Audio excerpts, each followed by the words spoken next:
विद्यार्थियों BA part first की प्राचीन भारतीय इतिहास की कक्षा में आपका स्वागत।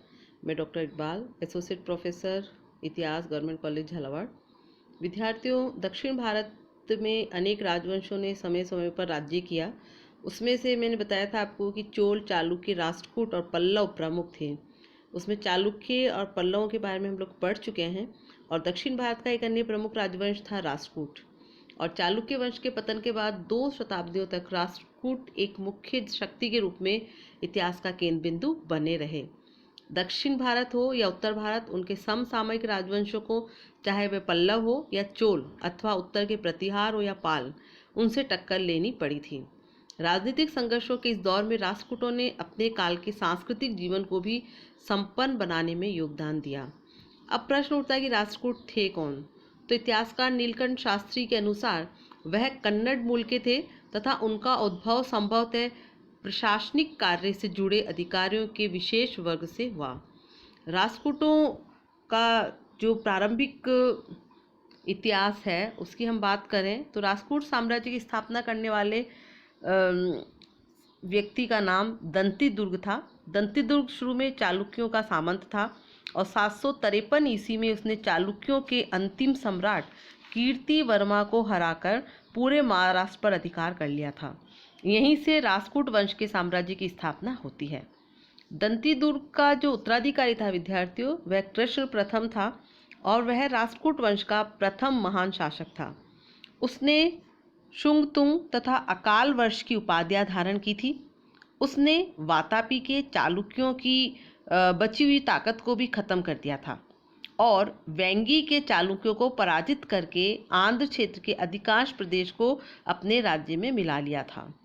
चालुक्य जो है उन्होंने अलग अलग शाखाओं के रूप में प्रशासन किया, जिनमें वातापी और वेंगी के चालुक्य विद्यार्थियों प्रमुख स्थान रखते हैं और इन दोनों की शक्ति को जो है कृष्ण के द्वारा समाप्त किया गया। एलोरा का प्रसिद्ध कैलाश मंदिर उसी ने बनवाया था, यानी कृष्ण प्रथम ने बनवाया था। धीरे धीरे राष्ट्रकूटों की सत्ता का उत्कर्ष हुआ और 780 ईस्वी में कृष्ण के पुत्र ध्रुव के शासक बनने के साथ ही राष्ट्रकूट सत्ता का उत्कर्ष होता दिखाई देता है। विद्यार्थियों, ध्रुव की जो सबसे महत्वपूर्ण उपलब्धि थी वह थी उत्तर भारत की विजय। इस समय उत्तर भारत में प्रतिहार वंश के वत्सराज तथा बंगाल के पाल वंश के धर्मपाल के बीच कन्नौज के ऊपर अधिकार के लिए संघर्ष चल रहा था। ध्रुव के उत्तरी अभियान ने इस संघर्ष को त्रिकोणात्मक संघर्ष में बदल दिया, यानी 2 शक्तियां उत्तर की थी, पाल और प्रतिहार, और दक्षिण की तीसरी शक्ति राष्ट्रकूट राजा ध्रुव के रूप में सामने आई। परिणाम ये हुआ कि द्विपक्षीय संघर्ष अब त्रिकोणीय संघर्ष या त्रिकोणात्मक संघर्ष में बदल गया।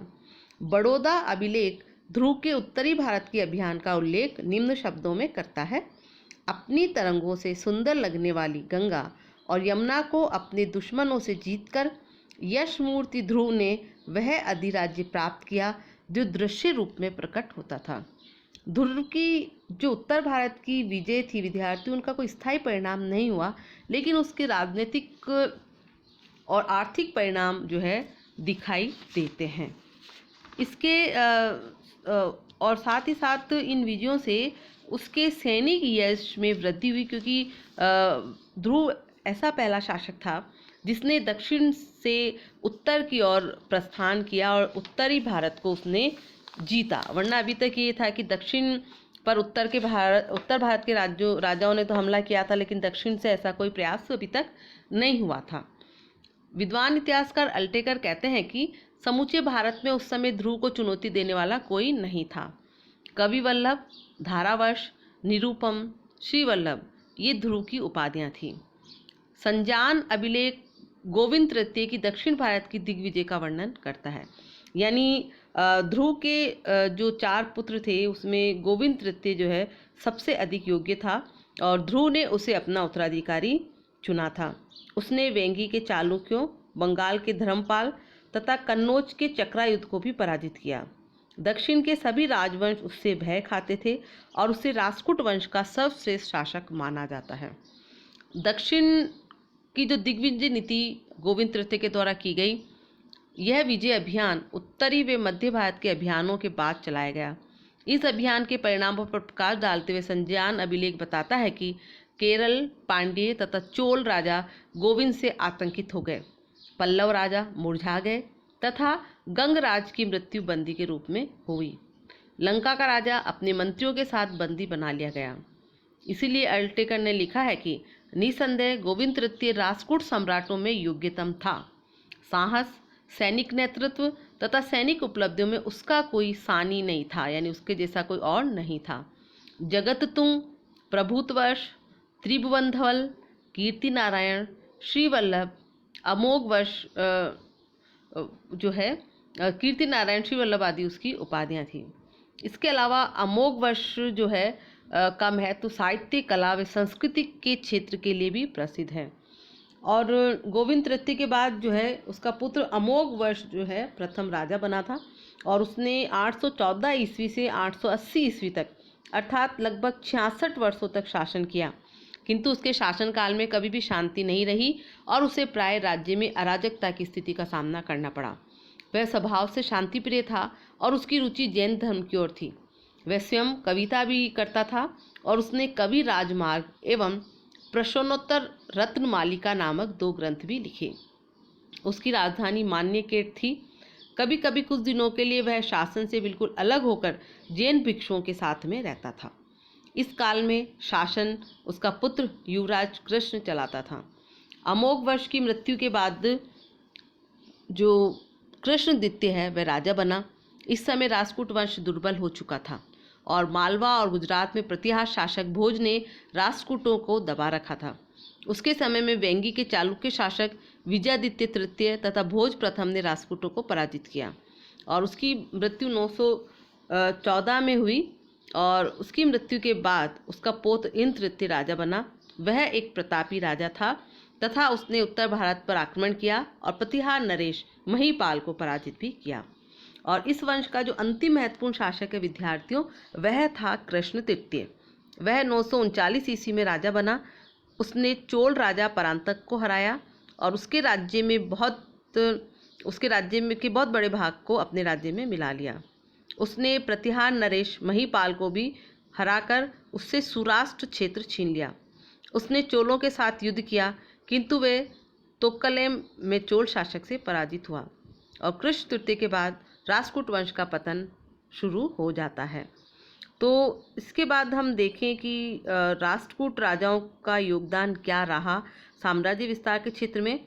तो राष्ट्रकूटों ने विद्यार्थियों लगभग 250 वर्षों तक दक्षिण भारत के एक बड़े भूभाग पर अपना प्रभाव बनाए रखा और कृष्ण तृतीय ने रामेश्वरम तक विजय हासिल की। अरब लेखकों के अनुसार राष्ट्रकूट भारत के सर्वश्रेष्ठ शासक थे। सुलेमान नामक अरब लेखक लिखता है कि अमोघ वर्ष को अमोघ वर्ष को संसार के 4 प्रमुख शासकों में से सम्राटों में से एक माना है। उन्होंने अपने राज्य में सुव्यवस्था स्थापित की तथा सेना को संगठित किया। अब हम बात करें कि सांस्कृतिक क्षेत्र में यानी कल्चरल रीजन में जो है राष्ट्रकूटों का क्या योगदान रहा, क्या कंट्रीब्यूशन रहा।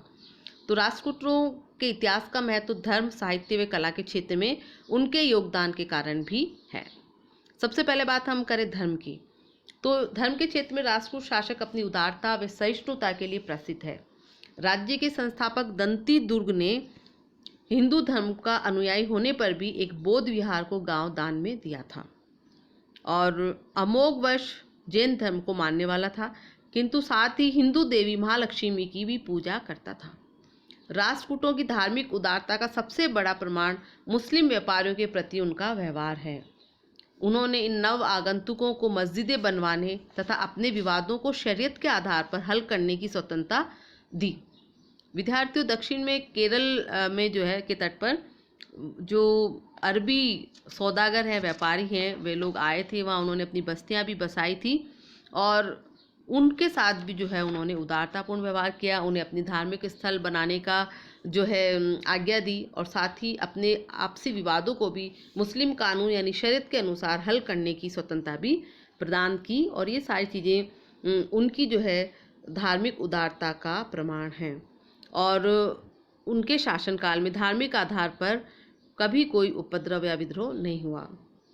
इसके बाद हम बात करें साहित्य के क्षेत्र में क्या योगदान रहा राष्ट्रकूट शासकों का, तो राष्ट्रकूटों का युग विद्यार्थियों कन्नड़ भाषा के साहित्य का रचना काल था, और यानी कन्नड़ जो है उनकी मूल मुख्य भाषा थी, और कन्नड़ साहित्य की शुरुआत इस समय हुई। राष्ट्रकूट शासकों ने साहित्यकारों को आश्रय दिया।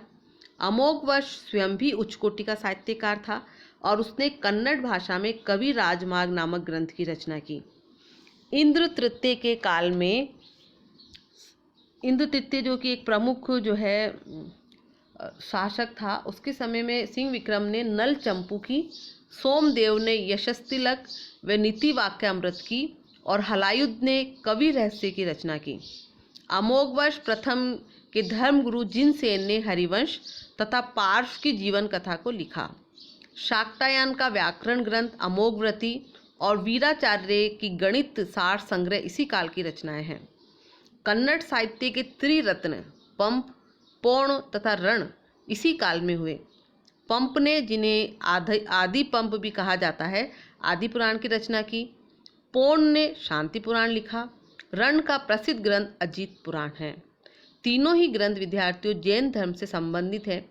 इसके अलावा महाभारत से कथा वस्तु लेकर पंप ने विक्रमार्जुन विजय तथा रण ने साहस भीम विजय ग्रंथों की रचना की।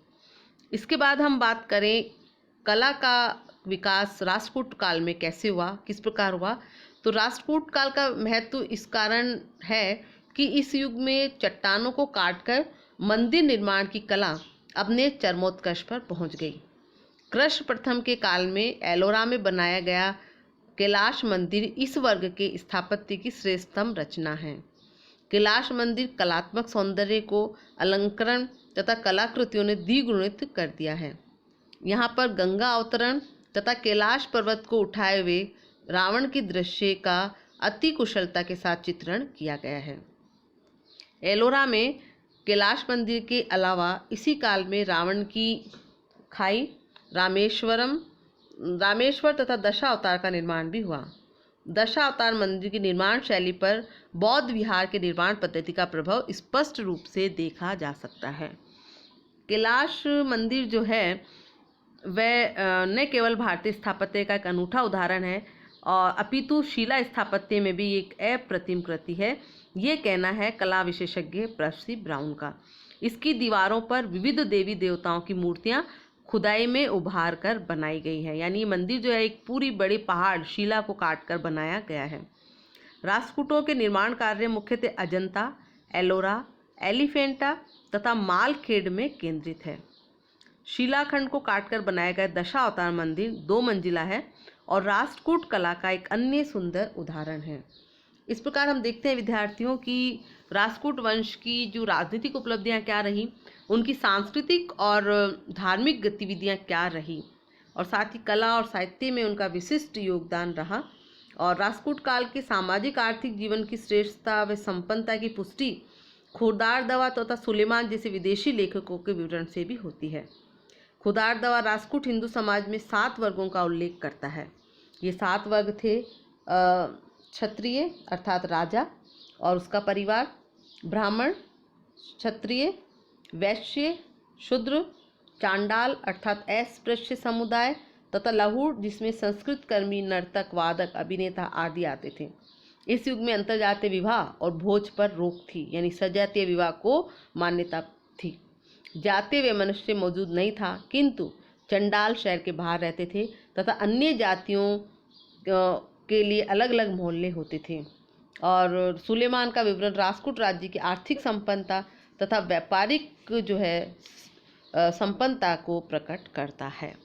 तो इस प्रकार विद्यार्थी हम देखते हैं कि राष्ट्रकूट राजाओं के जो है सामाजिक आर्थिक और गतिविधियां क्या रही, और ख़ास तौर पर उन्होंने अरबों के साथ मैत्री संबंध भी स्थापित किए और उनके साथ उनके व्यापारिक संबंध थे। और जैसा कि मैंने पूर्व में भी कहा कि उन्होंने अपनी धार्मिक उदारता का परिचय देते हुए मुस्लिम मुस्लिम लोगों को मस्जिद बनाने की अनुमति भी दे रखी थी।